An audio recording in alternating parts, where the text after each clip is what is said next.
नमस्कार, मैं राजेश शर्मा, सुरागीलाल न्यूज से। राज्य के उद्योग मंत्री गणेश जोशी ने कहा, उत्तराखंड में एक भी उद्योगों को बंद नहीं होने दिया जाएगा।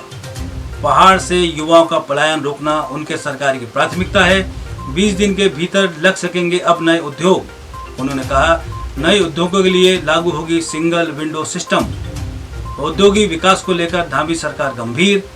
उन्होंने वादा किया कि जल्द दूर होगी उद्योगों की समस्याएं। उनका दावा है 6 माह में 668 औद्योगिक इकाई शुरू हुई। महुआ केड़ागंज के हिमालयन पार्क में उद्यमियों की सुनी समस्याएं और मौके पे किया कई समस्याओं का निस्तारण। उद्योग मंत्री गणेश जोशी महुआ केड़ागंज के हिमालय पार्क में उद्यमियों से वार्ता कर रहे थे। वार्ता के दौरान उन्होंने उद्यमियों की समस्या सुनी। तत्उपरांत सुरागीलाल न्यूज चैनल के चीफ एडिटर एवं एमडी से उन्होंने बातचीत की। आइए देखें कुछ अंश। देखिए, कोरोना से वास्तव में प्रदेश में नहीं पूरे देश में ये दिक्कत आई है, लेकिन मुझे कहते हुए बड़ा हो रहा है कि हमने 6 माह के अंदर 668 इकाइयों को हमने शुरू करवाया है और 1661.51 करोड़ के इन्वेस्टमेंट उसके माध्यम से आए हैं। और हमारी ये कोशिश है कि जितनी फैसिलिटी इंडस्ट्री को दी जाए, चाहे सिंगल विंडो सिस्टम हो, चाहे लैंड कन्वर्जन चार्जेस का मामला हो, इन सबको सुलझाने का हमने प्रयास किया है। हमने ये सुनिश्चित किया है कि अगर कोई व्यक्ति यहाँ पर इंडस्ट्री आना चाहता है, उन्होंने बोर्ड से उसको पास करवाया कि और मेरी यहाँ इंडस्ट्री के लोगों से बातचीत थी, उन्होंने भी ये दिक्कत बताई। हम ये सुनिश्चित करेंगे कि अगर कोई व्यक्ति इंडस्ट्री आना चाहता है तो 20 दिन के अंदर उसके सारे एजेंसी उसके हाथ में, क्योंकि मेरी बात की इंडस्ट्री के लोग आगे आगे मिलते थे। और उन्होंने बताया कि साहब, हम आपके यहाँ में काफी 3 महीने हो गए, हम जाके अपनी इंडस्ट्री लगा दी, तो उस दिशा में हम काम कर रहे हैं। और पहली बार कोरोना में ऐसा हुआ है कि हमने किसी इंडस्ट्री को बंद नहीं हुई। अगर आपको ध्यान होगा, पिछले टेन्योर में कोरोना की वजह से हमारी इंडस्ट्रियाँ बंद हो गई। इधर हमने ये सुनिश्चित किया कि लॉकडाउन या कर्फ्यू की आड़ में इंडस्ट्री के लोगों को तंग कर दिया जाता था। हमने सुनिश्चित किया था कि अगर किसी इंडस्ट्री का पास किसी के पास में है तो वही उसका कर्फ्यू पास होगा। और सिर्फ एक मामला हमारे संज्ञान में हरिद्वार में आया था, उसको मिल गया। और लगातार इंडस्ट्री के लोगों के बीच में जाकर सीधा उनसे संवाद कर रहे हैं, वहाँ के लोगों से हम बातचीत कर रहे हैं और जो सुझाव उन पर के माध्यम से आते हैं तो हमारी सरकार को इम्प्लीमेंट कर रही है। अभी हमने एक 15 सितंबर 2021 को देहरादून में एक संवाद कार्यक्रम हमने किया था, उसमें पूरे प्रदेश के इंडस्ट्रिस्ट वहाँ पर आए थे और जो सुझाव उन्होंने हमको दिए, जो शासन से उन्होंने शासन से हमने उनको कराया, जो बोर्ड की बात हमने बोर्ड से उनको बात कराया। मेरा ये मानना है कि देखिए, इंडस्ट्री लगने से जहां लोगों को रोजगार मिलता है, वही टैक्स के रूप में जो पैसा मिलता है उससे हमारी आर्थिक मजबूत होती है। इसलिए इंडस्ट्री को जितनी भी सुविधाएं दी जाए उस दिशा में काम करना चाहिए। आज काशीपुर अपने आप को विकसित महसूस कर रहा है, उसका मुख्य वजह यह है कि हमारी लगभग 364 एकड़ जमीन जो कि एस्कॉर्ट फार्म में और लगभग 1100 एकड़ भूमि नेपा फार्म में आज अवेलेबल है। लेकिन पिछले कई वर्षों से कोई ऐसी योजना नहीं आई कि जैसे इंडस्ट्री वहां पे लग पाए, बल्कि तिवारी जी के समय पे जब ये एस्कॉर्ट फार्म हमारा रेडी हुआ था तो उस समय ये उम्मीद जगाई जा रही थी कि यहाँ पे तकरीबन 700 एकड़ में एक बड़ा इंडस्ट्रियल हब बनेगा। और आज हम 10-12 साल के बाद भी वहीं खड़े हैं और काशीपुर, क्योंकि एम्स यहाँ से उधम सिंह नगर में आया, लेकिन सैटेलाइट सेंटर, लेकिन वो भी खिंचा चला गया। तो आज इंडस्ट्री वाले भी और काशीपुर वाले बड़ी उम्मीद के साथ आपको देख रहे हैं। इसमें आपका क्या कहना है? काशीपुर में हमारा अरुणा पार्क बहुत शीघ्र शुरू होने जा रहा है। आज कोलकाता अमृतसर कॉरिडोर सेंटर की टीम उसकी इंस्पेक्शन करने के लिए आ रखी है।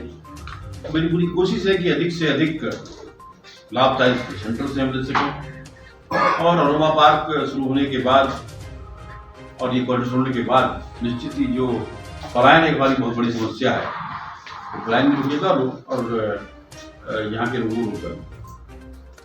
विकास जी से हम जानना चाहेंगे कि केजीसीसीआई के अध्यक्ष हैं, आपने समक्ष मंत्री जी के समक्ष जो समस्या रखी वो लगभग शॉर्ट में आप कुछ बताएं तो। मेनली जो हमारे हमने समस्या रखी है वो जैसे प्रदेश का हमारे ईज ऑफ डूइंग में अग्रणी स्थान प्राप्त है देश में, तो हमारा जो सिंगल विंडो सिस्टम है उसके क्रियान्वयन में कुछ समस्याएं आ रही हैं उद्योगों को। तो वो मुख्यतः हमारी समस्या है जो मंत्री जी से हमने निवेदन कराया कि उसको और व्यवहारिक बनाया जाए और इजी करा जाए।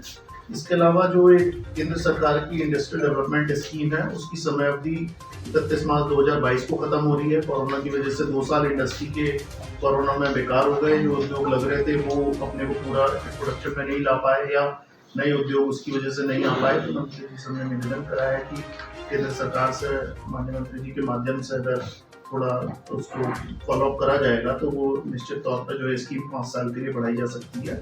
उसके अलावा IDS में ही कुछ उद्योगों की एप्लीकेशन जो है वो उद्योग विभाग में लंबित है। उसके लिए माननीय मंत्री जी से हमने निवेदन कराया है कि उनको जल्दी से जल्दी निस्तारण कर दिया जाए। इंफ्रास्ट्रक्चर से रिलेटेड कुछ हमारी समस्याएं हैं, जैसे महुआ खेड़ागंज की सड़क है, बाकी हाईवेज हैं अपने जो कनेक्टिंग है काशीपुर से मुरादाबाद को कनेक्ट करने वाला, काशीपुर से रुद्रपुर को कनेक्ट करने वाला, काशीपुर से देहरादून को कनेक्ट करने वाला। उसके संबंध में माननीय मंत्री जी से निवेदन करा है कि उसको थोड़ा तेज करा जा सके। ये हमारी मुख्य समस्या। हिमालयन फूड पार्क के MD श्री अश्विनी छाबड़ा जी से मैं पूछना चाहूंगा कि आपने महुआ खेड़ा इंडस्ट्री की बहुत सारी समस्या रखी और मंत्री जी ने तुरंत उसका कई चीजों का निदान भी किया। मैं आपसे जानना चाहूंगा कि उसमें क्या क्या समस्याएं प्रमुख हैं। इसमें मेन समस्या तो यह है कि काशीपुर से जो महुआ खेड़ा का रास्ता है वो काफ़ी टूटा हुआ। उसके ऊपर माननीय मुख्यमंत्री जी और सचिव जी से भी अपनी देहरादून बात करी और उस पर काफ़ी मंत्री जी ने पूरा संज्ञान लिया है। इसके अलावा काशीपुर में महुआ खेड़ा में जो ड्रेनेज की थोड़ी बहुत समस्या है अदर इंडस्ट्री एरिया में, उनके लिए माननीय मंत्री जी से कहा है, मंत्री जी ने उससे कहा है कि हम उस पर कार्य करेंगे। हिमालयन फूड पार्क में जो भी इंडस्ट्री लग रही है उसमें अपना उत्तराखंड सरकार के द्वारा से उसे 5 साल के लिए बिजली एग्रीकल्चर दर पे है, जो कि बहुत बड़ी एक पूरे हिंदुस्तान में कहीं नहीं है, जो कि हमें उत्तराखंड सरकार दे रही है। GST में भी जो स्टेट का ST का है, जो स्टेट में माल बिकेगा उस पर भी सरकार द्वारा उस पर भी माफ किया जा रहा है। 4 लाख रुपए पर यूनिट टैक्स सब्सिडी भी है, मंडी समिति भी माफ है। तो काफी कुछ हिमालयन फूड पार्क को दे रखा है और हिमालयन फूड पार्क में 10 इंडस्ट्रियां कार्यरत कर रही हैं और 15-16 लग रही हैं। उससे कि हमारे इस क्षेत्र के किसानों के लिए जो डायरेक्ट किसानों से फसल आती है उससे 20 से 25 हज़ार किसान जो डायरेक्ट रूप से जुड़ेंगे और इनडायरेक्ट रूप में 50 हज़ार आदमी फूड पार्क से इनको भी रोजगार मिलने जा रहा है। जो ये उत्तराखंड सरकार के और भारत सरकार के सहयोग से ही ये फूड पार्क का मूर्त रूप दिया गया है। हमारे बीच थे श्री गणेश जोशी जी जो कि उद्योग मंत्री भी हैं और लोग बड़ी उम्मीद के साथ देखा जा रहा है क्योंकि बहुत 1-to-1 कार्यक्रम कर रहे हैं और प्रदेश के उद्योगपतियों को मेन रूप से मुख्य रूप से ये कहना चाह रहे हैं प्रदेश के और देश के कि आप आए हमारे पास और 20 दिन में हम उसका सॉल्यूशन करते हैं और आप प्रदेश में आए हमारे यहाँ उद्योग लगाएं ताकि हमारा उत्तराखंड का नाम आज पूरे देश विदेश में विख्यात हो। इसी के लिए हम धन्यवाद देना चाहेंगे श्री गणेश जोशी जी को और इंडस्ट्रियल के सारे उद्योगपतियों को कि उन्होंने आज इस स्वागत प्रोग्राम में और इस शॉर्ट कार्यक्रम में गणेश जोशी का स्वागत। धन्यवाद।